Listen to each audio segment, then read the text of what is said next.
Good morning. My name is Matt Rabel, and this is a demonstration of using Spring Boot, Spring Security, and OAuth 2 to authenticate against an Okta endpoint. So to begin, there is this project out here called Spring Cloud Security. It has a really nice tutorial on how to basically get started with Spring Cloud Security and OAuth 2. The issue with it is it's now been rolled into Spring Boot proper, the OAuth 2 support, so you really don't need this project anymore. But it's got some nice little examples. So you can see here, using this simple script app.groovy, we can create a full Spring Boot application that has Spring Security integrated into it. Then you can run it using Spring Run App Groovy. This uses the Spring Boot CLI, which is a command line tool that allows you to quickly prototype a Spring. So it runs those Groovy scripts. It uses Grape to actually download the dependencies for Spring Boot Security Starter, and it basically just works really nicely. So to begin, we'll create a demo directory. We'll cd into that demo directory, and we'll do vi hello world.groovy. And we'll paste that into there, and there is one issue in this demo where this needs to be a REST controller. And you can do spring run hello world.groovy. And you'll see that starts up a Spring Boot application. It also has the default user password printed in the console. Grab that, go back here to localhost 8080, and type in user and that password, and you'll see it says hello world. So everything's working there. And in this tutorial, you'll see all you need to do to make it an OAuth 2 application is simply add this simple annotation.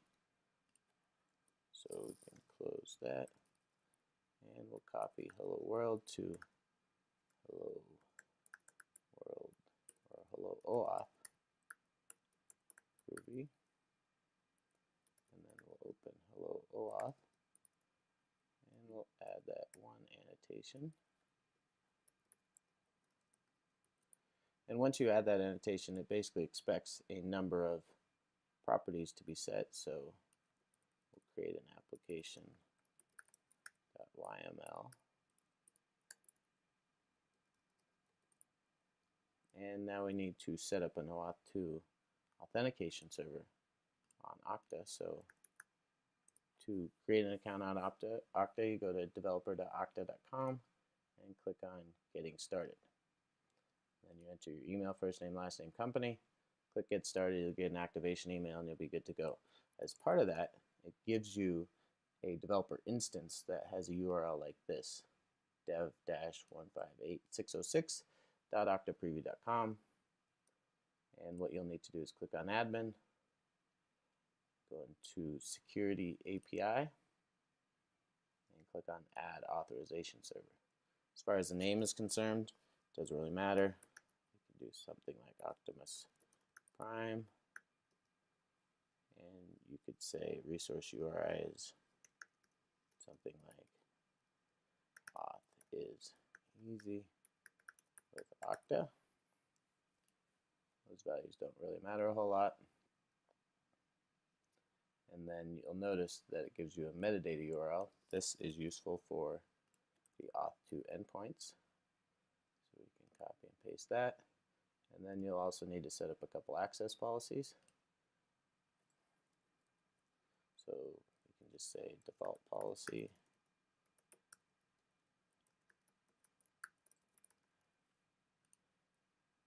And then you also need to add a rule. And I just accept all the defaults. And then we need to create an OpenID application as well. So select web as the platform, OpenID Connect,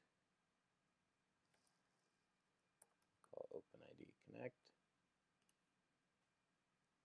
And as far as redirect URIs, you'll need HTTP localhost 8080. HTTP localhost 80 login. This is what Spring Boot uses by default in Spring's OAuth support, so if you don't put this in there, you'll get an error about a redirect URI as an invalid parameter. Click Finish. And now you'll see here we have a client ID and a client secret. You can copy those.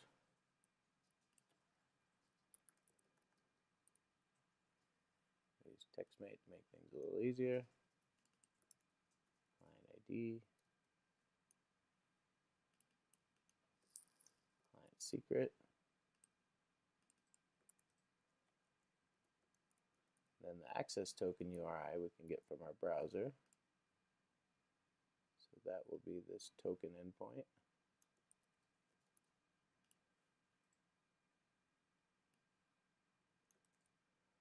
Authorization is going to be the same. We'll take out token and just do authorize. And then the user info URI is the same as well. You don't see it here, but if you do open ID configuration, you'll see it here, user info endpoint. You can grab that, put it right there. So now it seems like we should be good to go. Go back to our application, do spring run hello OAuth.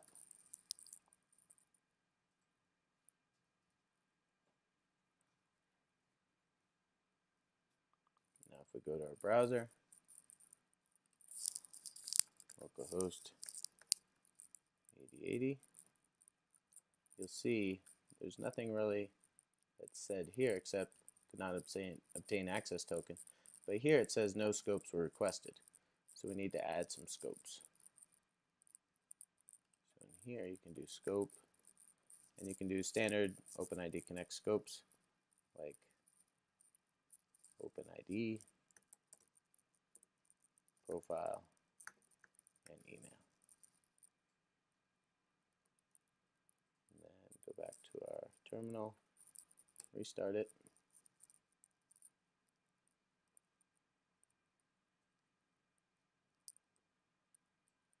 Don't use tab for indentation. Sorry, I didn't do that.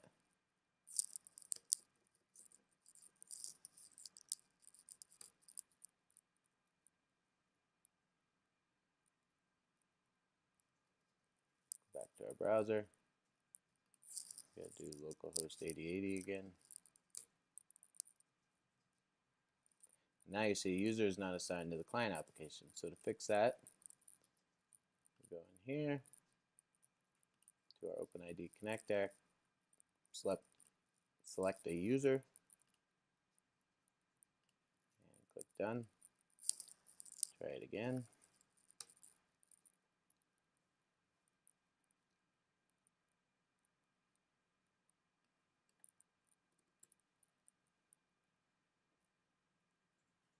Try incognito.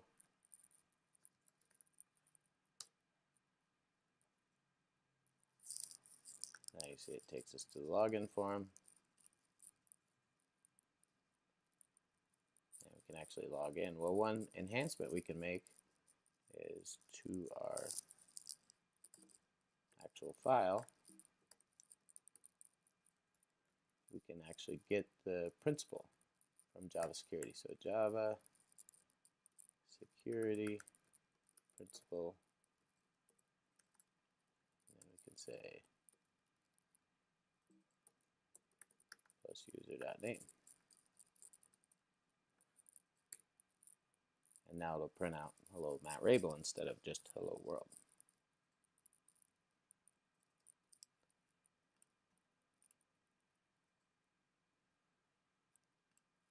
Oh, there it was. Sorry, missed it.